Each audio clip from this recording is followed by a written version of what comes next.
le processus du mariage, nul n'est à l'abri des dangers, des préjugés. C'est votre rubrique Instant Famille qui s'installe comme ça. Bien sûr, nous avons avec nous le révérend pasteur Aimé Prudence Dido. C'est votre coach, c'est votre formateur.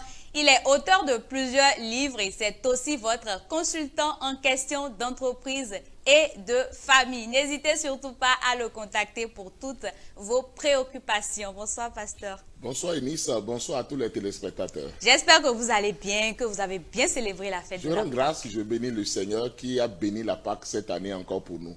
Gloire soit rendue au plus haut des cieux. Alléluia. Aujourd'hui, le thème qu'on aborde, c'est les dangers des préjugés dans le mariage, dans le processus du mariage. Oui, le danger des préjugés dans le processus du mariage, parce que il y a vraiment des dangers qui sont liés aux préjugés dans le processus du mariage. Que ce soit dans la vie de ces jeunes qui sont en train de se préparer au mariage, ou bien même dans la vie des conjoints, dans le couple ou dans un foyer, vraiment, il y a beaucoup de préjugés qui détruisent la vie, l'épanouissement, le bonheur des familles. D'accord. Expliquez-nous le sens du mot préjugé dans ce contexte. Oui, un préjugé, c'est d'abord une croyance ou une opinion préconçue. Alors, vis-à-vis d'une personne, vis-à-vis d'un groupe de personnes ou d'une situation, alors qui est basée sur des stéréotypes. Et c'est basé sur de l'injustice. Ce n'est pas fondé. Ce n'est pas fondé sur des informations justes. Et là, on a des idées arrêtées sur les gens. Y a-t-il des dangers à avoir des préjugés dans le processus du mariage? Oui, de graves dangers. Alors, attendre lorsqu'on commence par avoir des préjugés dans le processus du mariage. Parce que cela peut retarder le mariage d'une personne. Cette personne-là, tous ceux qui s'adressent à elle, que ce soit une fille, comme que ce soit un garçon, alors on dit, tu es de quelle ethnie? Je n'aime pas de telle ethnie. Tu as quel diplôme? Ceux qui ont ce diplôme-là sont tels. Okay. Tu es qui? Et qui est ton tel? Et puis, on a déjà des idées arrêtées sur la personne. On ne veut même pas collaborer avec cette personne-là. On ne veut pas avoir des informations justes sur la personne. En même temps, on rejette toute bénédiction ou toute personne que Dieu envoie vers nous. On catégorise des gens et on ne les aime pas. Simplement pas des préjugés. Parce qu'on dit, j'avais appris que, j'ai eu dire que, et voilà, ça n'aide pas du tout. Alors, le processus du mariage. Ou bien tout en allant, on a déjà accepté la personne, les deux sont en train de cheminer, sont en train de vouloir préparer le mariage. Tout le temps qu'on veut parler, ou tout le temps qu'il y a une situation, on dit, vous qui venez de telle ethnie-là, vous qui venez de telle race-là, vous qui venez de telle zone géographique, c'est comme ça vous réfléchissez. Vous ne réfléchissez pas bien, vous ne réagissez pas bien, vous n'aimez pas telle chose. Non. Pourquoi ne pas converser, communiquer avec la personne? Pourquoi ne pas alors essayer de découvrir la personne pour pouvoir aimer cette personne-là? Et tous ceux-là qui ont des préjugés croient que, alors eux, ils sont parfaits. Croient que leur culture est au-dessus de toutes les cultures. Et c'est dangereux. On ne doit pas alors être comme cela. Ça va amener soit des ruptures, ça va amener la rupture de communication, ça va faire que l'amour ne sera plus l'amour, mais ça va te transformer en querelle, en haine, ça va amener de l'amertume. Parce que la personne qui se sent rejetée peut devenir une personne violente aussi. Et beaucoup d'autres choses qui ne vont pas aider à la maturité spirituelle, qui ne vont pas aider alors le couple pour l'épanouissement de ce couple-là, pour même la bonne éducation des enfants, pour leur relation avec le voisinage et toute autre personne. Donc nous devons maintenant guérir des préjugés, sinon que ce soit le processus du mariage, que ce soit la vie en famille, va être vraiment hypothéquée. Mais qu'est-ce qu'il y a à la base des préjugés dans le processus du mariage? Beaucoup de choses peuvent être à la base des préjugés dans le processus du mariage. La première des choses, c'est l'ignorance. Dieu même dit dans sa parole, « Mon peuple meurt faute de connaissance ». Il y a des gens qui sont ignorants, mais qui croient tout connaître. Et ce qu'eux connaissent là, ils se disent que c'est ça la vérité. Ils ne veulent plus aller découvrir les autres, savoir comment les autres vivent, qu'est-ce que les autres pensent, comment est-ce que les autres alors perçoivent la vie pour pouvoir apprendre de ces personnes. C'est en fait des personnes qui manquent d'humilité, qui sont imbues alors d'elles-mêmes et qui croient que alors de leur piédestal, tous ceux qui les entourent, bien tous ceux qui viennent vers eux, alors sont moins qu'eux. Ce n'est pas normal. Et ça ne doit pas aider. Alors c'est l'ignorance d'abord. Après l'ignorance, il y a aussi les douleurs de la vie. on a connu des douleurs, on a connu des expériences néfastes. Et on se dit, tous ceux-là qui ont été à la cause, à la base de ces expériences-là, de ces douleurs-là, sont mauvais. Tous ceux-là que je vais rencontrer sur mon chemin, ils sont comme ça, ils sont comme ceci, et comme cela, on fiche tout le monde. Et ça ne doit pas être le cas. Ou bien carrément, on a reçu des informations qui ne sont pas justes. Ça peut aussi venir de l'éducation reçue. Parce qu'à des moments donnés, pendant l'éducation, les parents donnent des idées alors négatives à leurs enfants. Pour dire, telle ethnie-là, ne les aimez pas. Hein. N'allez pas prendre femme dans tel milieu géographique. Hein. Les gens qui viennent de tel pays-là, c'est des gens qui ne restent pas dans le couple. Hein. Ils n'arrivent pas vraiment à être fidèles. Et on donne des idées bizarres. Et puis ces enfants-là, pendant cette éducation, prennent ces informations erronées comme justes, comme la vérité.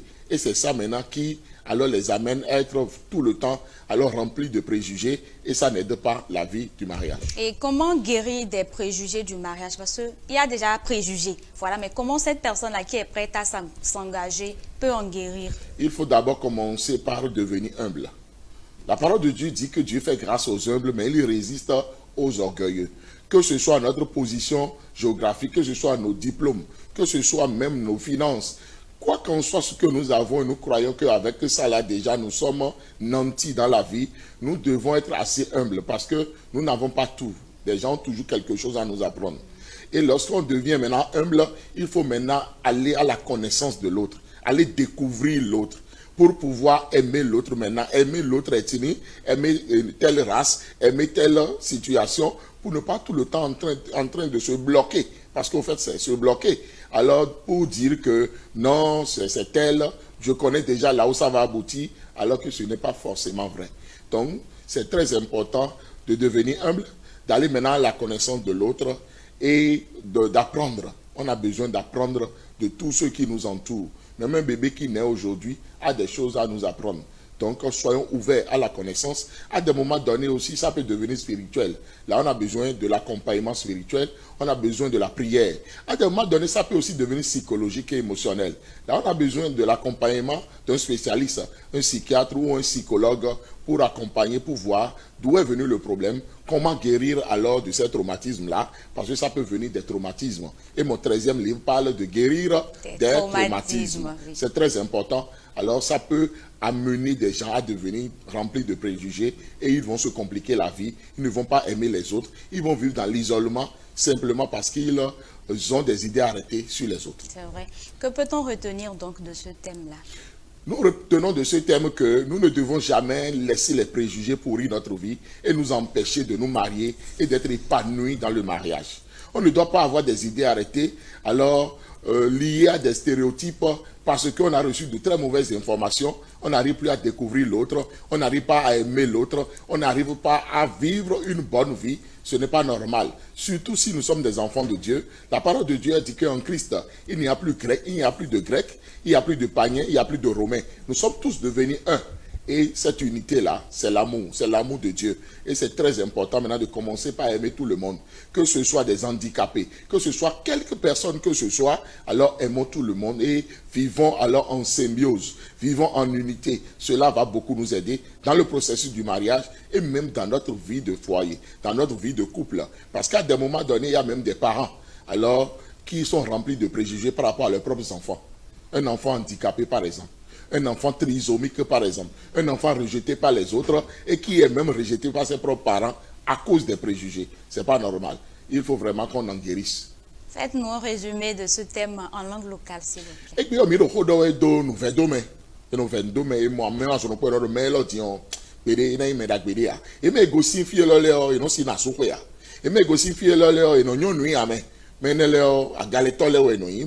et no mo me o bo no tu me de me onyin o akpombo no je ho do me uji bo no gbe wa nu me o bo no do me o e ku si uno poka me ne o bo mi no ho do we do nu ve do mele u do o alo wi wi si o apakwe donc pele we abo e do nu so lo na wi alo a nu ve do me o do gbezan de me o no ve o lo be ra no poka me ne o nu de buje no jire nko to fi akwe yo lo bono be jire lo bono je ko me sinji bo jire ko no tin e ro mo yan point do me we a supwa si ko no si no po a lo ro mi de me lele a ngo tun ye yi we mi no jo nu le bo no do je me zunji eni oyan debu a nous eneo enyo debu ado maou de soudan mi bodojire to gun mi ton okuku edo nu manyo eutu minima so manyo mi to muna so wuzu nu nyo na baroje mi de jenyo nu me de le debu kunyo nu yo me de le debu kun mejo me de o mi de je mejo me e o ene igbon mo gbere pon ma o si kwado mi loje no mi se mi de le we o ma o na se mi su kan ko lobo mi na se mi de le we lobo na hu ai ha mi ton le lobo na klo nu si me de le gon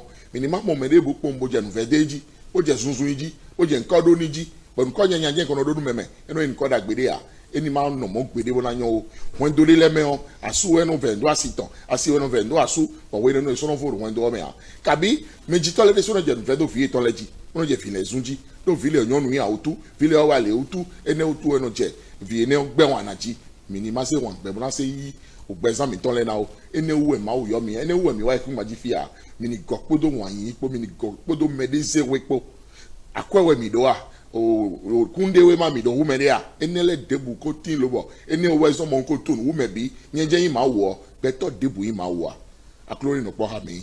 Amis, merci beaucoup, pasteur. Merci. Ne laissons pas les préjugés nous nuire dans le processus du mariage et même dans le mariage. Je rappelle que nous sommes avec le révérend pasteur Aimé Prudence Djido. Il est coach, il est formateur, consultant en question d'entreprise et de famille. Contactez-le, pour toute préoccupation. Comme je le disais tout à l'heure, les formations ont commencé. Oui. Parlez-nous de la formation et est-ce qu'on peut se rattraper encore pour les retardataires? Une très merveilleuse formation a démarré depuis hier, 1er avril. Alors, pour toute personne vivant en couple ou toute personne voulant apprendre des choses pour pouvoir mieux vivre sa vie de couple futur, alors nous parlons des 12 tueurs. Hein, j'ai identifié 12 tueurs de l'amour dans les couples, ces tueurs ignorés qui ne sont pas connus. Et depuis hier, tous ceux qui se sont inscrits sont dans cette classe de formation sont en train de dire waouh. Donc, vous n'êtes pas encore en retard.